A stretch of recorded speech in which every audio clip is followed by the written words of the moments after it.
En ce qui concerne les traitements inhumains, ces violations ont été constatées beaucoup plus dans les prisons de Muyinga et dans la prison de Gitega. Dans la prison de Muyinga, c'est le directeur même de la prison qui s'est rendu responsable de cette violation en malmenant la journaliste Floriane Irangabiye ainsi que ses co-détenus, victimes de leur soutien à Floriane Irangabiye qui était malmenée par la direction. Et dans la prison de Gitega, on a aussi constaté qu'un certain capitaine général, c'est-à-dire le responsable des détenus au niveau de la prison, il sanctionne qui il veut et comme il veut. Les prisonniers politiques sont beaucoup plus dans son viseur. On a constaté aussi des cas de violation, de traitements inhumains dans la prison de Muramvya. Des prisonniers, mais membres du parti au pouvoir, au sein de DFDD, propagent des propos haineux dans la prison sur base ethnique. Ils se considèrent comme des gens qui sont au-dessus de la loi et personne ne peut les toucher étant donné qu'ils sont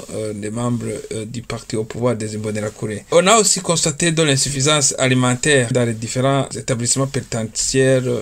Surtout, cette pénurie s'est observée dans les mois de juillet et août. Mais aussi, on a documenté des vols de vivres destinés aux prisonniers par les responsables des cellules dans les prisons. Ces cas ont été documentés dans la prison de Bubanza. On a constaté un vol péré et organisé et systématique. Nous avons aussi constaté qu'il y a un problème de soins de santé. Et c'est un problème qui est récurrent.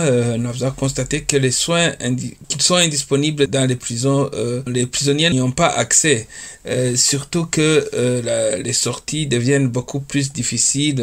Et surtout lorsqu'il s'agit des prisonniers qui sont accusés des infractions à caractère politique. Nous avons aussi constaté une surpopulation carcérale cette période, c'est-à-dire à la fin du mois de septembre. Les prisons étaient peuplées de 12 933 détenus alors qu'elles ont une capacité d'accueil de 4 294. Nous recommandons au ministère de la Justice qui a en charge les prisons de pouvoir faire respecter la loi sur le régime pénitentiaire et punir sérieusement et sévèrement ceux qui se rendent responsables des violations des droits des prisonniers. Permettre à ce que les détenus puissent avoir accès aux soins de santé afin d'éviter qu'il y ait encore plus de morts. Le droit à l'alimentation, éviter aussi qu'il y ait vol des denrées alimentaires. Garder l'œil sur la gestion des stocks afin d'éviter qu'il y ait des ruptures de stock des denrées alimentaires.